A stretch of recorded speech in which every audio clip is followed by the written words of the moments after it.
எங்கு பார்த்தாலும் ஒரு மாயையான எழுச்சியை நான் பார்க்கிறேன். There is a false and a superfluous revival all over India. But this is not a genuine revival. உண்மையான மனம் திரும்புதலும் உண்மையான எழுச்சியும் இருக்கும் போது எப்படி இருக்குமோ அப்படிப்பட்ட எழுச்சி இல்லாமல் ஒரு மாயமான எழுச்சி இருக்கிறது. இதுதான் மிக எச்சரிப்பாக இருக்க வேண்டும். எழுச்சி வந்த போது என்ன நடந்திருக்கிறது என்று நான் சொல்லுகிறேன், கொஞ்சம் கவனியுங்கள். உண்மையான எழுச்சி வருகின்ற போது மக்கள் பிழை உணர்ந்திருக்கிறார்கள், தங்கள் பிழைகளை உணர்ந்திருக்கிறார்கள். பாசாங்குத்தனம் அங்கு இருந்ததில்லை. கொரியாவில் எழுச்சி வந்த போது ஒரு சபையிலே நடந்ததாம். சபையின் மூப்பர் எழுந்து வந்து சொன்னாராம். என்ன சொன்னாராம்? நான் அப்படி இருந்தேன் இப்படி இருந்தேன் சொல்லி தம்பட்டம் அடிக்கவில்லை. இந்த சபையில் ஒரு விதவை பெண்ணினுடைய நிலத்தை நான் அபகரித்து இருக்கிறேன். ஆண்டவர் என்னோட பேசினாரு. சபையார் என்னை தயவாக மன்னிக்கணும், என் ஆண்டவர் மன்னிச்சுட்டாருன்னு சொன்னாராம். அதுக்கப்புறம் ஒன்றன் பின் ஒன்றாக மக்கள் எழும்பி வந்து அவர்கள் செய்த பாவங்களை அறிக்கை செய்தார்களாம். பாசாங்கத்தனம் செய்திருக்கிறேன், இளைஞர் மத்தியிலே ஊழியம் செய்திருக்கிறேன், தவறு செய்திருக்கிறேன். மதுரையில கத்தீட்ரல் சர்ச்சில் கூட்டம் நடத்த போனேன். 2 வாலிப பிள்ளைங்க வந்து சந்தித்து பேசினாங்க. அண்ணே, உங்களோட நான் பேசணும். என்ன பேசணும்னு சொன்னேன். நாங்கள் இஸ்லாமிய பின்னணியத்திலிருந்து வருகிறோம், எங்களை ஆண்டவருக்குள் வழி நடத்தினவர்கள் எங்களோடு தவறான நோக்கத்தோடு பழக முயல்வது போல தெரிகிறது என்று சொன்னார்கள். ஆடி போனேன், கையெடுத்து கும்பிட்டேன், மன்னிச்சிருமா தயவு செய்து. உங்களை வழி நடத்தினவர் உங்களுக்கு இடர்களாக இருக்கிறார்கள் என்றால் மன்னித்து விடு, கிறிஸ்தவம் அப்படி அல்ல என்று சொன்னேன். ஆசையோடு கேட்டார்கள், மன்னித்து விட்டு திரும்பி போனார்கள். நான் சொல்றேன், உங்களுக்கு புரியுதா? ஒரு மாயமான பரிசுத்தம், மாயமான ஒரு ஆராதனை, மாயமான மனத்தாழ்மை, எல்லாவற்றிலும் ஒரு வேஷம் நம்முடைய சபைகளை இன்றைக்கு கவி பிடித்திருக்கிறது. இந்த மாயத்திலிருந்து சபை வெளிவராவிட்டால் காணாமல் போய்விடும். திருச்சபையில் மாயத்துக்கு இடம் இல்லை. இது சொல்லுவது தவறா? எழுச்சி வருகின்ற காலத்தில் அப்படித்தான் நடந்திருக்கிறது. மனிதர்கள் மூலம் எழுச்சி வந்தது இல்லை. மனிதர்களை தேடி அலைந்து கொண்டிருக்காதிருங்கள். எழுச்சி பெற வேண்டும் என்றால் நம்மை நாம் தாழ்த்த வேண்டும். எழுச்சி வந்து விட்டது என்றால் என்ன நடக்கும்? சபையிலே பாவங்கள் இருக்காது, சமுதாயத்தில் பாவங்கள் இருக்காது, பட்டணங்களே அசையும். இவான் ராபர்ட்ஸ் வேல்ஸ் நாட்டு எழுப்புதலை பற்றி சொல்லுகிற போது என்ன சொல்லுகிறார்? குடிப்பதற்கு ஆட்கள் வரவில்லை என்று சொல்லுகிறார்கள். பார் எல்லாம் மூடிட்டாங்களாம், டான்ஸ் பார்லர் எல்லாம் மூடிட்டாங்களாம். ஏனென்றால் நடனமாடுவதற்கு யாரும் வரவில்லை. சூதாட்ட களங்களை மூடிவிட்டார்களாம், சூதாடுவதற்கு யாரும் வரவில்லையாம். எங்கு பார்த்தாலும் மக்கள் அழுகையோடும் கண்ணீரோடும் தேவனோடும் மனிதனோடும் ஒப்புரவாகிறார்கள். திருடிய பொருட்களை திருப்பி கொடுத்து எங்களை மன்னித்து விடுங்கள் என்று சொல்லுகிறார்கள். நம்முடைய சபைகளில் ஒப்புரவாகுதலே கிடையாது. There is no place for restitution. We play hide and seek with God, with one another. You are okay and I am okay. நீங்க நல்லா இருக்கீங்க, நாங்க நல்லா இருக்கோம், இப்படியே சொல்லிட்டு இருக்கிறோமே, எத்தனை நாளைக்கு எப்படி இருக்க முடியும்? மெய்யான எழுச்சி வந்த காலத்தில் இப்படித்தான் நடந்திருக்கிறது. சீனாவிலே எழுச்சி வந்த போது ஷாங்காய் பட்டணத்திலே ஷெர்வுட் எடி என்று சொல்கிற YMCA டிராவலிங் செக்ரட்டரி, அகல்வெளி செயலாளர் ஒருவர் கூட்டங்களை நடத்த போனாராம். மாணவர்கள் மத்தியிலே குற்ற உணர்வு பெற்றதினால் மாணவர்கள் தங்களுடைய பாவங்களை அறிக்கை செய்ய துவங்கினார்களாம். அப்படி அறிக்கை செய்ய துவங்கினதினால் 3 நாள் கூட்டம் என்பது நாளை நாளை நாளை என்று சொல்லி தள்ளி போட்டுக் கொண்டே இருந்தார்களாம். சின்ன அறையிலே ஆரம்பித்தது, அதற்கப்புறம் ஓபன் கிரவுண்டுக்கு போனாங்களாம், ஸ்டேடியத்துக்கு போனாங்களாம். இன்னும் கூட்டம் அலைமோதி கொண்டே இருந்ததாம். கல்லூரி தேர்வு காலம் அது. இந்த தேர்வு காலம் வந்த போது அடுத்த நாள் திங்கட்கிழமை கல்லூரியில தேர்வு நடத்தப்பட வேண்டும். இன்விஜிலேட்டர்ஸ் எல்லாம் வந்துட்டாங்க, கொஸ்டின் பேப்பர் ஓபன் பண்ணியாச்சு, மாணவர்கள் யாரும் வரவில்லை. இதுவரைக்கும் அப்படி ஒரு சங்கடத்தை அவங்க சந்தித்ததே இல்லை. யூனிவர்சிட்டிக்கு போன் பண்ணாங்களா, ஒருத்தரும் வரல, என்ன பண்றது அப்படின்னு. உடனே என்ன சொன்னாங்களா, எக்ஸாமினேஷன்ஸ் ஆர் இன்டெஃபினிட்லி போஸ்ட்போன் ஒரு எழுதி போடுங்க அப்படின்னு சொன்னாங்களாம். என்னங்க நான் சொல்றது புரியுதா? கால வரை இன்று தேர்வுகள் ஒத்தி வைக்கப்படுகிறது என்று சொல்லி என்ன செய்தாங்களா, நோட்டீஸ் போர்டுல போட்டாங்களாம். என்ன நடந்துச்சு? படிக்காதனால எக்ஸாமினேஷன் ஹாலுக்கு யாரும் போகல அப்படின்னு நினைக்கிறீங்களா? இல்ல, ஆவியானவரின் அசைவாடுதல் வந்த போது மக்கள் தேவன் பக்கம் திரும்புவதை முக்கியப்படுத்தினார்கள். எழுச்சி காலத்தில் இப்படித்தான் நடக்கும். lopsided priorities will be turned into upside. தரைகீழாக இருக்கின்ற முக்கியத்துவங்கள் நேராக மாறிவிடும். எதற்கு முக்கியத்துவம் கொடுக்க வேண்டும், எதற்கு முக்கியத்துவம் கொடுக்க கூடாது என்பதிலே மன தெளிவு வந்துவிடும். இவையெல்லாம் எழுப்புதல் காலத்தில் நடக்கும். உங்கள் மத்தியிலே நான் இருக்கும் போது அதிக பாரத்தோடு நிற்கிறேன். எசேக்கியேல் தீர்க்கதரிசன புத்தகம் 22ஆம் அதிகாரத்திற்கு உங்களுடைய கவனத்தை திருப்புங்கள். அங்க என்ன சொல்லப்பட்டிருக்கிறது? 24ஆம் வசனம், நீ சுத்தம் பண்ணப்படாத தேசம், கோபத்தின் காலத்தில் மழை பெய்யாத தேசம் என்று அதற்கு சொல்லு. There is a drought, spiritual drought everywhere. There is hypocrisy everywhere. சுத்தம் பண்ணப்படாத தேசம், மழை பெய்யாத தேசம், ஆவிக்குரிய மழை இல்லை, பரிசுத்தம் இல்லை. இந்த இரண்டும் அந்த தேசத்தில் இருக்கிறது. 19ஆம் வசனத்தை பாருங்கள். நீங்கள் எல்லாரும் களிம்பாய் போனபடியினால் இதோ நான் உங்களை எருசலேமுக்குள் சேர்ப்பேன் என்று சொல்லுகிறார். பொன் களிம்பாய் போய்விட்டது. பொண்ணுல களிம்பு இருந்துச்சுன்னா பொண்ணுக்கு மரியாதை கிடையாது, தெரியும் இல்லையா? நகை கடைக்கெல்லாம் போயிருக்கீங்களா? போனாலும் போகாத மாதிரி இருக்கீங்களா? களிம்புக்கு அங்கு மரியாதை கிடையாது. சுத்தம் பண்ணப்படாத தேசம், பொன்னாய் விளங்கிய திருச்சபை இப்பொழுது களிம்பாய் போனது என்ன என்பதை கேள்வி கேட்கிறார். அங்கே சொல்லப்பட்டிருக்கிறது பாருங்க, சில காரியங்களை பட்டியலிடுகிறார். 25ஆம் வசனத்தை பாருங்கள். அங்கே உள்ள தீர்க்கதரிசிகள் அதன் நடுவில் கட்டுப்பாடு பண்ணுகிறார்கள் என்று சொல்லப்பட்டிருக்கிறது. தமிழ் வேதாகமத்தில் தீர்க்கதரிசிகள் என்று இருப்பது என்னை பொறுத்த மட்டிலே அங்கு இருக்கின்ற இளவரசர்கள் அல்லது பிரபுக்கள் என்று சொல்லப்பட வேண்டும். ஏனென்றால் 28ஆம் வசனத்திலேயும் தீர்க்கதரிசிகள் என்று வருகிறது. 2 முறை தீர்க்கதரிசிகள் என்று வருவதில்லை. ஆங்கில வேதாகமத்தில் யோர் பிரின்சஸ் என்று இருக்கிறது. உங்கள் நகரத்தில் இருக்கின்ற இளவல்கள், இளவரசர்கள், இவர்கள் எப்படி இருக்கிறார்கள்? கர்ச்சிக்கிற சிங்கம் இரை கவுகிறது போல ஆத்துமாக்களை அவர்கள் பட்சிக்கிறார்கள். There is exploitation everywhere. மக்களை பட்சிப்பதற்காக இருக்கிறவர்கள், பணிவிடை செய்யவில்லை, மக்களை பட்சிக்கிறவர்கள், மக்களை பட்சிப்பதற்காகவே தெரிகிறவர்கள். ஊழியக்காரர்களிலும் பட்சிக்கிறவர்கள் இருக்கிறார்கள். அப்போஸ்தலர் 20ஆம் அதிகாரத்தை நீங்கள் வாசித்து பார்த்தீங்கன்னா பவுல் சொல்லுகிறார், நான் போன பிறகு உங்கள் மத்தியிலே உங்களிலிருந்து சில ஓநாய்கள் எழும்புவார்கள். அவர்கள் என்ன செய்வாங்க? உங்களுடைய வெள்ளியையும் பொன்னையும் நான் விரும்பவில்லை, அவர்கள் உங்களை வஞ்சிப்பார்கள் என்று சொல்லுகிறார். உங்க பணத்தை நான் தேடி வரல. போன வாரம் சென்னையில் ஒரு இடத்துல சபைக்கு போனேன். அந்த கூட்டத்துக்கு அழைத்திருந்தவங்க முதல்ல வாங்கன்னு சொன்னாங்க, அதுக்கப்புறம் வர வேண்டாம்னு சொன்னாங்க. சபையில் அங்க என்னமோ ஒரு சின்ன புயல் இல்லாத சபை இல்லையே, புயல் வந்துருச்சு. அப்போ போதகர் எனக்கு போன் பண்ணி சொன்னார், தயவுசெய்து நீங்க வர வேண்டாம் என்னாரு.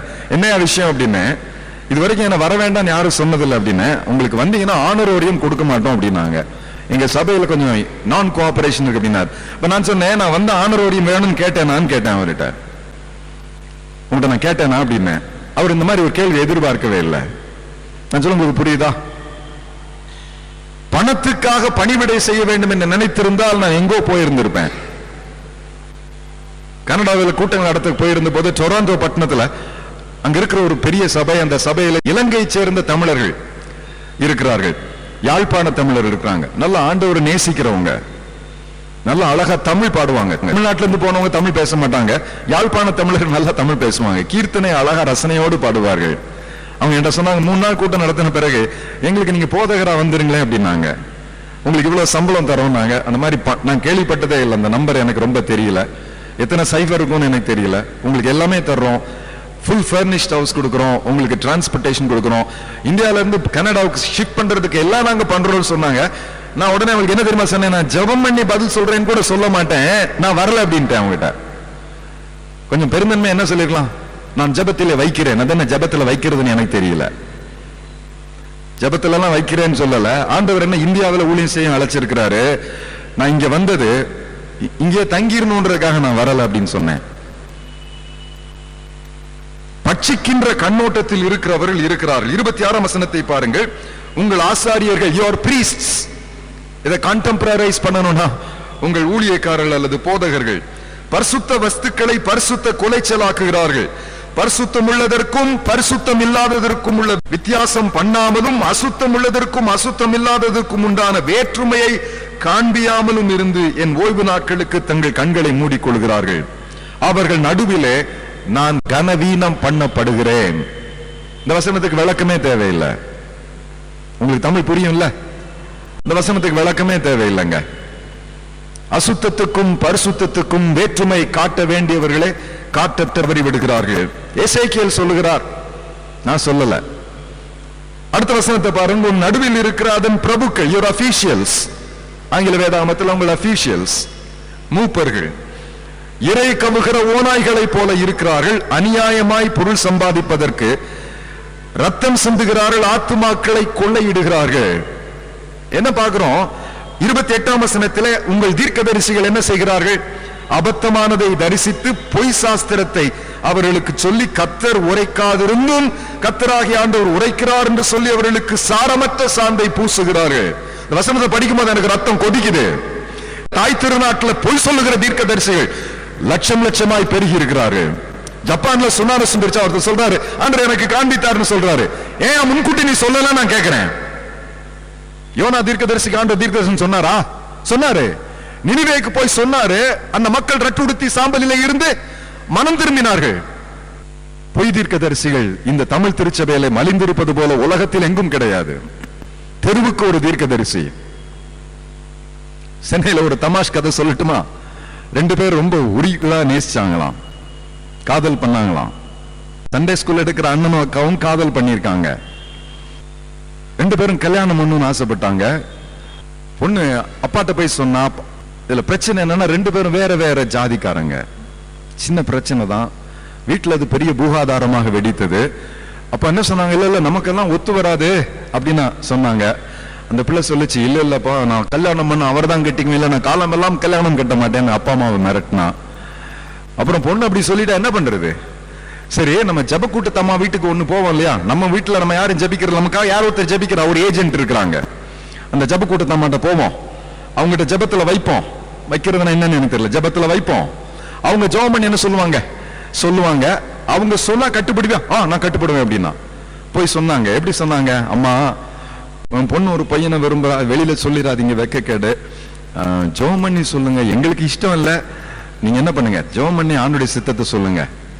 இவங்க என்ன பதில் எதிர்பார்க்கிறாங்கன்னு யாருக்கு தெரிஞ்சு போச்சு? அந்த ஜப கூட்டத்தம்மாவுக்கு தெரிஞ்சு போச்சு. ஜெபம் பண்ணாங்களாம். ஜெபம் பண்ணிட்டு வந்து சொன்னாங்களாம், பாப்பா உனக்கு தேவ சித்தம் அது இல்ல, மறந்துருமா அப்படின்னாங்களாம். சரியா?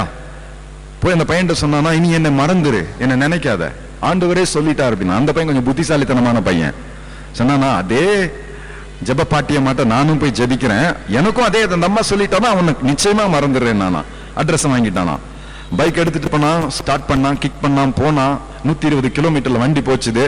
கரெக்டா பாட்டியம்மா வீட்டுல வந்தான். வந்தவன் என்ன செய்தான், தோத்திரம் அப்படின்னா. வெறும் தோத்திரம் போடல, ஆன்டி தோத்திரம் அப்படின்னா. அந்த அம்மாவுக்கு உச்சி குளிர்ந்து போச்சு. இது வரைக்கும் பாட்டியும் தான் சொல்லியிருக்காங்க, இவன் ஆன்டின்னு சொல்லிட்டான். அந்த அம்மாவுக்கு வயசு திரும்பிடுச்சு, இளம வந்துருச்சு. என்ன தம்பி அப்படின்னாங்க. நான் ஒரு பிள்ளைய உயிருக்கு உயிராக காதலிக்கிறேன், கல்யாணம் பண்ணா அவ தான் கல்யாணம் பண்ணுவேன், இல்லன்னா நான் வேற யாரையும் கல்யாணம் பண்ண மாட்டேன், ஜெபம் பண்ணி சொல்லுங்க ஆன்டி அப்படின்னா. தம்பி நான் ஜெபம் பண்ணி சொல்றேன், தைரியமா இருப்பா அப்படின்னு போய் ஜெபம் பண்ணிட்டு வந்து நேரத்தையுமா சொன்னாங்களாம், ஆண்டவர் உனக்கு அந்த பிள்ளையை தான் வச்சிருக்காருன்னு சொல்லிட்டாங்களாம்.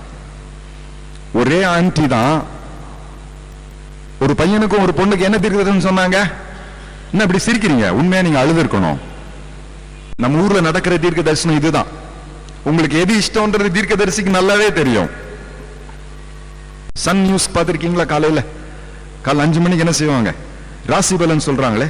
என்ன சொல்றாங்க? இந்த நாள் நல்ல நாளாக இருக்கும், நீங்கள் எடுத்த காரியங்கள் நடக்கும், உங்கள் வியாபாரங்களை நீங்க கேட்டது இல்லையா? கொஞ்சம் கேளுங்க.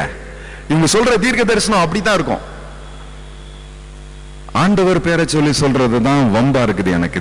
இந்த கதையை மறந்துருங்க ஐயா. நான் சொல்ல வர கருத்து பாருங்க. கள்ள தீர்க்கதரிசிகள் எப்படி இருப்பார்கள்? ஆண்டவர் சொல்லாதிருந்தும் சொல்லுகிறார் என்று சொல்லுவார்கள். துணிகரமான மனிதர்கள். அவர்கள் மத்தியில் கடவுள் பயம் இல்லை. முதலாவது கவனிச்சுக்கங்க.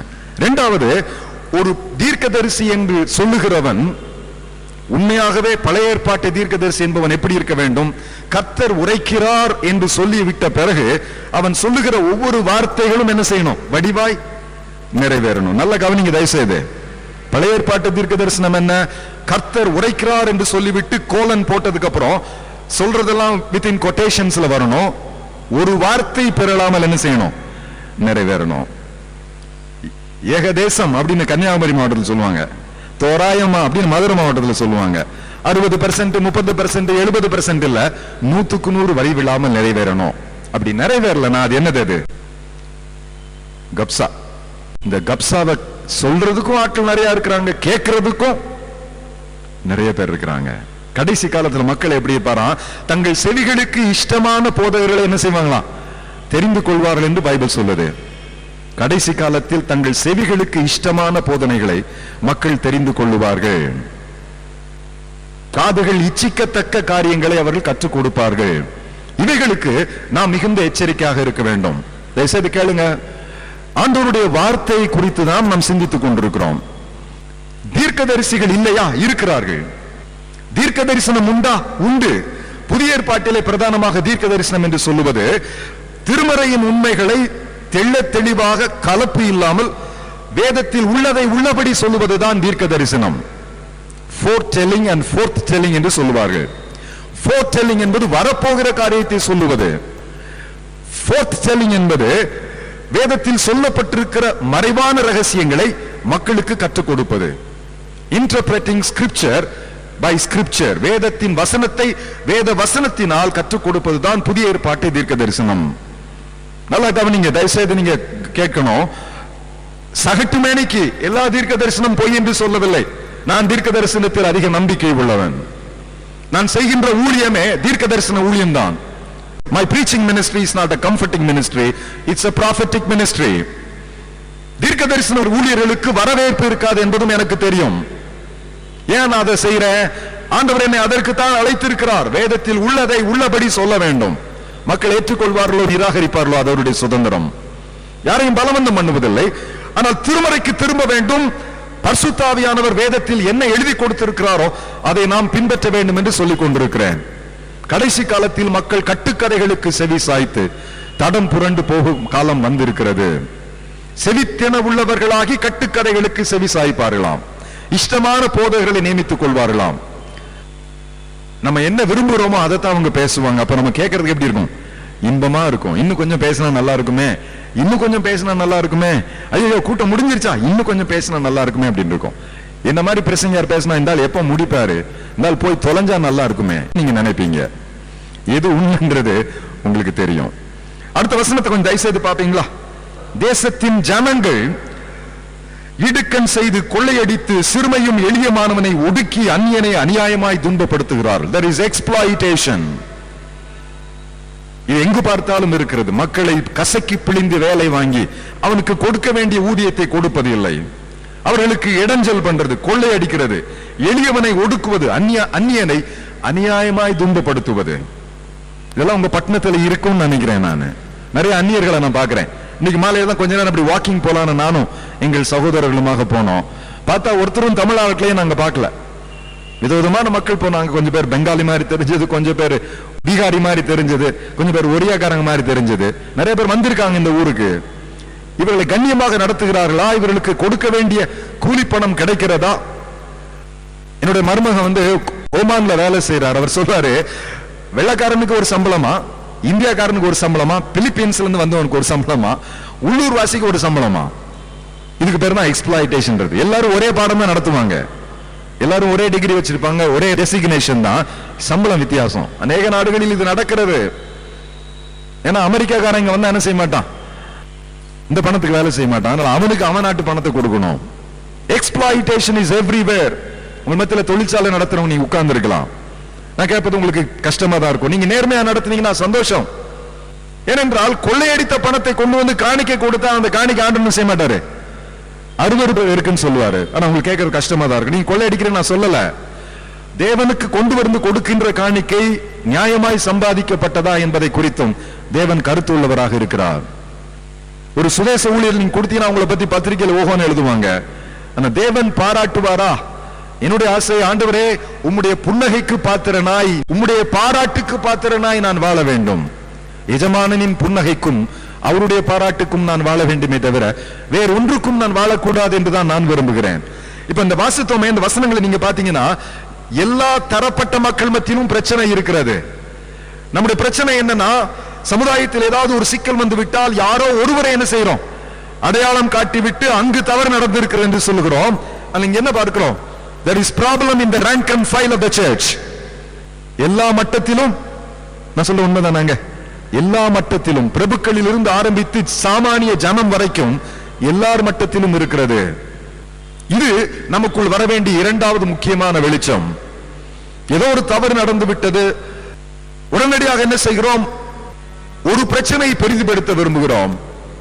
ஆனால் உண்மையாக ஏன் இது ஏற்பட்டது, எனக்கும் இதற்கும் என்ன சம்பந்தம்? சமீபத்தில் ஒரு சபையில ஒரு பேராயரை அடித்து விட்டார்கள். வெஸ்ட்ரியில வச்சு அடிச்சிருக்காங்க. அடுத்த ஞாயிற்றுக்கிழமை ஆராதனைக்கு வந்தவர்கள் ஒன்றும் நடக்காதது போல ஆலயத்துக்குள் வந்திருக்கிறார்கள். போதகரும் இப்படி ஒன்று நடந்து விட்டது, அதற்காக வருத்தப்படுகிறேன் என்றும் சொல்லவில்லை. இதில் என்ன இருக்கிறது? நமக்குள் there is a bitterness. ஏதோ உணர்ச்சியிலே நாம் வறண்டு போயிருக்கிறோம் என்பது அர்த்தம். நம்ம பிள்ளை யாராவது அடிச்சுட்டா விட்டுட்டு போயிருவீங்களா? பரவாயில்ல அப்படின்னு தட்டி கொடுத்துட்டு போயிருவீங்களா? உங்களுக்கு எப்படி இருக்கும்? என் பிள்ளைக்கு இப்படி நடந்துருச்சுன்னு என்ன செய்வீங்க? அம்மா நடுங்குவால, அப்பாக்குன்னா கோபம் வரும். ஏன்? நடக்க கூடாதது நடந்திருக்கிறது. ஆனால் ஒன்றும் நடக்காதது போல் ஆலயத்திற்கு வருகிறோம், ஆலயத்தை விட்டு போகிறோம். ரெண்டு காரியம் நடந்திருக்க வேண்டும். ஒன்று, ஏன் இது நடந்தது? இரண்டாவது, ஆண்டவரே எங்கள் மீது கிருபை ஆயிரும் சுவாமி. கிருபை இழந்து போன ஒரு நிலைமையில் நாங்கள் சிக்கிக் கொண்டிருக்கிறோமோ என்று எங்களுக்கு தெரியவில்லை. இந்த அதிகாரத்தினுடைய முன்பகுதியை நீங்கள் பாருங்கள். அங்கே ஒரு பட்டியல் இடுகிறார். என்ன பட்டியலிடுகிறார்? யூத மக்கள் மத்தியிலே காணப்பட்ட பாவங்களை அவர் சொல்லுகிறார். வேகமா நீங்க பாத்தீங்கன்னா என்ன சொல்லப்பட்டிருக்கிறது? அங்கே விக்கிரகாராதனை இருந்திருக்கிறது. There is idolatry. 4ஆம் வசனத்துல நம்ம பார்க்கிறோம், நரகலான விக்கிரகங்களுக்கு வணக்கம். There is idolatry. என்னை அன்றி உங்களுக்கு வேற தேவர்கள் உண்டாயிருக்க வேண்டாம். That is called idolatry. அப்படியே என்ன அர்த்தம்? நம்ம சொல்லலாம், நாங்க என்ன விக்கிரகத்தை வணங்குறோம்னு சொல்லலாம். தேவனுக்கு சமமாக ஏதாகிலும் ஒன்றை வைத்தால் அதற்கு பேர் தான் என்னதான்? Idolatry. Equating anything at the expense of God. தேவனுக்கு சமமாக யாதொன்றையும் கொண்டு வந்து வைத்தாலும் அதற்கு பேர் விக்கிரகாராதனை. அந்த விக்கிரகாராதனைக்கு சொல்லப்பட்டிருக்கிற வார்த்தை நரகலான விக்கிரகம். நரகல்னா உங்களுக்கு தெரியும் இல்லையா? கழிவு, மனித கழிவுக்கு பேர் தான் நரகல் என்பது. நரகலான விக்கிரகம், அருவருப்பான விக்கிரக வணக்கம் வந்துவிட்டது. தேவனுக்கு சமமாக ஒன்றை வைத்து பூஜிக்க துவங்கிவிட்டால் அதற்கு பேர் விக்கிரகாராதனை. தேவன் தம்முடைய மகிமை யாரோடும் பங்கிட்டுக் கொள்வதில்லை. சில நேரங்களில் சில ஊழியர்களை விக்கிரகமாக பாவிக்கிறோம், நம்மையே விக்கிரகமாக வைத்து வணங்குகிறோம். என்னை போல யார் உபவாசம் பண்ணுவா? என்ன போல காணிக்கை யார் கொடுப்பா? நான் எவ்வளவு நல்லவன், நான் எவ்வளவு அழகா இருக்கிறேன். சிலர் பிள்ளைகளை விக்கிரகமாக வைத்து வணங்குகிறார்கள். தங்கள் இனத்தை, தங்கள் நிறத்தை, எத்தனையோ காரியங்களை வைத்து தங்களுக்குள்ளாகவே தற்பெருமை என்னும் விக்கிரகத்தை வணங்குகிறார்கள். இதயம் என்பது விக்கிரகத்தின் உற்பத்தி ஸ்தானம். விக்கிரகங்கள் உருவாகுகின்ற இடம் இதயம் என்பது. சரி, அதுக்கப்புறம் தாய் தகப்பன்மாரை அற்பமாக எண்ணுகிறார்கள். தேவனை நிராகரிக்கும் இடத்துல முதல் கற்பனை மீறினால் மற்ற எல்லா கற்பனைகளும் மீறப்படும். அதற்கு மேல நான் எளிமையா சொல்ல முடியாது. தாய் தகப்பன்மாரை மதிப்பது இல்லை. பரதேசிகளுக்கு எடுக்கன் செய்கிறார்கள். திக்கற்றவனையும் விதவையையும் ஒடுக்கிறார்கள். There is oppression, there is dishonor. பெற்றோருக்கு கொடுக்க வேண்டிய கனம் இல்லை. மனிதர்கள் நசுக்கப்படுகிறார்கள். 8ஆம் வசனத்திலே ஓய்வு நாள் பரிசுத்த கொலைச்சலாக்கப்படுகிறது. 9ஆம் வசனத்திலே முறைகேடுகள் இருக்கிறது.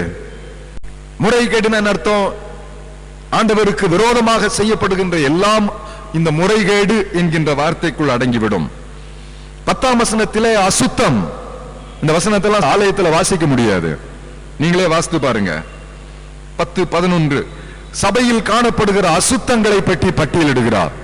இஸ்ரவேல் மக்கள் மத்தியிலே காணப்பட்ட அசுத்தம். கொரிந்து திருச்சபையை பற்றி பவுல் எழுதுகின்ற போது புறஜாதியார் மத்தியில் காணப்படாத அசுத்தங்கள் மத்தியில் இருக்கிறது. ஒரே பெண்ணிடம் தகப்பனும் மகனும் பிரவேசிக்கிறார்கள். இது என்ன அசுத்தம்? 12ஆம் வசனத்தில் பாருங்கள், ரத்தம் சிந்தும்படிக்கு பரிதாபம் வாங்குகிறார். There is injustice, there is corruption, bribery. வட்டியையும் பொலிசையையும் வாங்கி பொருளாசனையினால் உன் அயலானுக்கு இடுக்கண் செய்வது.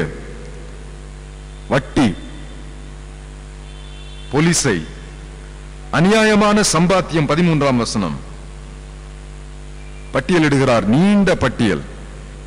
இந்த பட்டியலை சொல்லிவிட்டு தான் நீங்கள் இப்பொழுது எந்த வசனத்தை வாசிக்க வேண்டும்? 30ஆம் வசனத்தை பாருங்கள். இவ்வளவு நேரம் நான் சொன்னதுல ரொம்ப நேரம் அப்படி இருந்துடாதீங்க. கேட்டவனு ரொம்ப கசப்பா இருக்கும். நான் சொல்ல வந்தது இதெல்லாம் சொல்லி உங்களை வந்து மிரட்டுறதுக்காக நான் சொல்லல. நான் சொல்ல வந்த என்னுடைய முக்கியமான நோக்கமே 30வது வசனம் தான். தயவுசெய்து என்ன புரிந்து கொள்ளுங்க. My intention is not to create disturbance. உங்க மத்தியில சலனத்தை உண்டு பண்ணுவதற்கு நான் வரவில்லை. ஆனால் இதுதான் நம்முடைய சபைகளில் காணப்படுகின்ற நிஜ நிலைமை. There is a pretension. மாயான எழுச்சி இருப்பது போல இருக்கிறோம், ஆனால் நிஜ நிலைமை இதுதான் என்பதை சொல்லுவதற்காகத்தான் இவ்வளவு சொன்னேன் நான். இந்த வசனத்தை யாராவது வாசிப்பீங்களா? 30வது வசனத்தை. இந்த சூழலில் நான் தேசத்தை அழிக்காதபடிக்கும் ஒரு மனிதனை தேடினேன். இந்த நிலைமையை சொல்லிவிட்டு அவர் என்ன சொல்லுகிறார்? இவற்றிற்கு தீர்வு என்ன? தேவ சன்னதியிலே நின்று ஏற்பட்டிருக்கும் இந்த இடைவெளியை நிரப்புவதற்கு ஒரு மனிதன், தேவ சன்னதியில் நிற்பதற்கு, தேவன் முகத்தை பார்த்து நிற்பதற்கு. ஆங்கில வேதாகமத்திலே முகம் பார்த்து என்றிருக்கிறது, தமிழ் வேதாகமத்திலே சரியாக கொண்டு வரப்படவில்லை. நான் தேசத்தை அழிக்காதபடிக்கு திறப்பிலே என் முகத்தை பார்த்து சுவரை அடைக்கத்தக்க ஒரு மனுஷனை தேடினேன், ஒருவனையும் காணேன். Not even one, not even one. அப்படின்னா என்ன அர்த்தம்?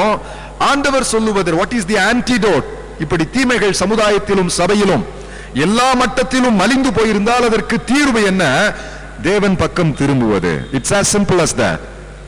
தேவன் பக்கமாக நின்று எங்கு போனாலும் பிரச்சனை உள்ள இடங்களுக்கு போகும்போது நான் சொல்லுகிற சிபாரிசு செய்கின்ற ஒரே ஒரு முறை, அவன் தவறு செய்தான், இவர் தவறு செய்தான், அவன் அயோக்கியன், இவன் அயோக்கியன் என்று சொல்லிக் கொண்டிருக்காதிருங்கள். சபையார் எல்லாரும், போதகர், மூப்பர்கள் எல்லாரும் ஆலயத்திற்கு வந்து யாருமே நிக்க கூடாது. எல்லாரும் ஆண்டவரை பார்த்து என்ன சொல்லணும்? என் பாவத்தையும் என் ஜனத்தின் பாவத்தையும் கிருபையாக மன்னி சுவாமி. என் சபையில் இது நடந்துருச்சுன்னா அதுக்கு நானும் பொறுப்பாளி. ஏன்னா நான் சபைக்காக என்ன செய்யல? ஜெபிக்கல. பாதுகாப்பு வளையம் என்பது ஜெபம். பரிசுத்தம் என்னும் வளையத்தை ஜெபத்தின் மூலமாக நம்முடைய சபையில் நம்ம என்ன செய்யலாம்? சில நேரங்களிலே போட தவறி விடுகிறோம். நான் சொல்றது நியாயம் தானா? குற்றப்பத்திரிகைகளை தாக்கல் செய்து கொண்டு இருக்காதிருங்கள், அதனால் பிரயோஜனம் இல்லை. கதை சொல்லாதிருங்கள். சில இடங்களுக்கு போனா ஆளுக்கு ஒரு கதை சொல்லுவாங்க, நமக்கு காதுக்கு வலி வந்துடும். நான் பொதுவா கதை கேட்கறது இல்ல. சொல்ல வந்தாங்கன்னா அதை கேட்கறதுக்கு நான் வரலன்னு சொல்லிடுவேன். மக்களுக்கு கொஞ்சம் கஷ்டமா தான் இருக்கு, அந்த பிரசங்க யாரு கொஞ்சம் அதிக பிரசங்க இருக்கானேன்னு சொல்லுவாங்க.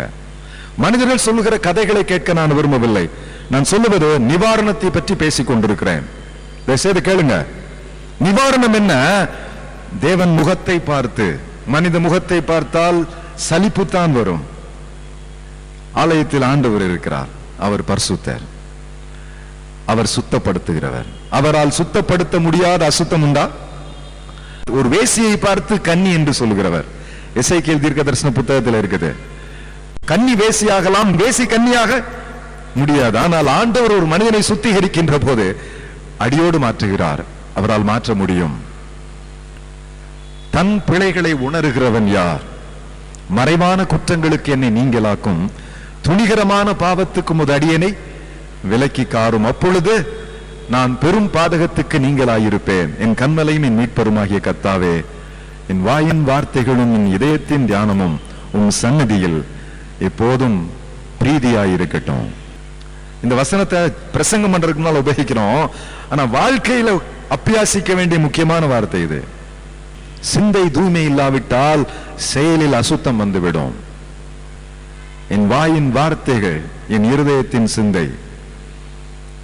எண்ணங்கள் தூய்மையாக இருந்தால் வார்த்தை தூய்மையாக இருக்கும். வார்த்தை தூய்மை இல்லை என்றால் என்ன அர்த்தம்? வாழ்க்கையில் தூய்மை இல்லாமல் போய்விட்டது என்ற அர்த்தம். There will be hypocrisy. தவறு கண்டுபிடிக்கிற வரைக்கும் என்ன செய்வோம்? நம்ம தவறை நியாயப்படுத்திக் கொண்டே இருப்போம். நிவாரணம் அதுவல்ல. தேவனுடைய முகத்தை பார்க்க சபையார் எல்லாரும் திரும்ப வேண்டும். ஏன்னா நம்மில் நீதிமான் ஒருவனும் இல்லை, எல்லாரும் பாவம் செய்து ஏகமாய் கெட்டு போனோம். நன்மை செய்கிறவன் ஒருவனும் இல்லை, not even one, ஒருவனாகிலும் இல்லை. ரோமர் 3ஆம் அதிகாரத்தில் வாசிக்கிறோம். இந்த ஜெபத்திற்கு சிபாரிசு செய்கின்ற இன்னொரு வசனம் 2 நாளாகமத்தின் புத்தகம் 7ஆம் அதிகாரம் 14ஆம் வசனம். தேவனின் முகத்துக்கு நேராக வந்து திறப்பிலே நிற்க வேண்டும் என்று முந்தைய வசனத்திலே நாம் கேட்டோம். 14ஆம் வசனத்தில் என் நாமம் தரிக்கப்பட்ட என் ஜனம். நம்ம எல்லாம் யார் ஜனமா? தேவ ஜனம். தங்களை தாழ்த்தி ஜெபம் பண்ணி என் முகத்தை தேடி தங்கள் பொல்லாத வழிகளை விட்டு திரும்பினால் அப்பொழுது பரலோகத்தில் இருக்கிற நான் கேட்டு அவர்கள் பாவத்தை மன்னித்து அவர்கள் தேசத்துக்கு அவர்கள் சபைக்கு சேமத்தை கட்டளையிடுவேன். இது வாக்குறுதி. இது தேவன் கொடுக்கிற வாக்குறுதி. சொல்லுங்க, இது வாக்குத்தத்தம். என் ஜனங்கள், என் நாமம் தரிக்கப்பட்ட என் ஜனங்கள் தங்களை தாழ்த்தி என் முகத்தை தேடி தங்கள் பொல்லாத வழிகளை விட்டு திரும்பினால், மனம் திரும்புதல் என்றால் என்ன? விட்டு திரும்பினால் அப்பொழுது பரலோகத்தில் இருக்கிற நான் கேட்டு அவர்கள் பாவத்தை மன்னித்து அவர்கள் தேசத்துக்கு சேமத்தை கொடுப்பேன். தேவாவியால் தூண்டப்பட்டவர் அனலான மக்கள், மீட்பர் இயேசுவின் சிநேகமானவர் அனலான மக்கள், தேவ கட்டளை கீழ்ப்படிந்தவர் அனலான மக்கள், வானளா காவிய காட்சி பெற்றவர் அனலான மக்கள். அபாகா அபாகா அபாகா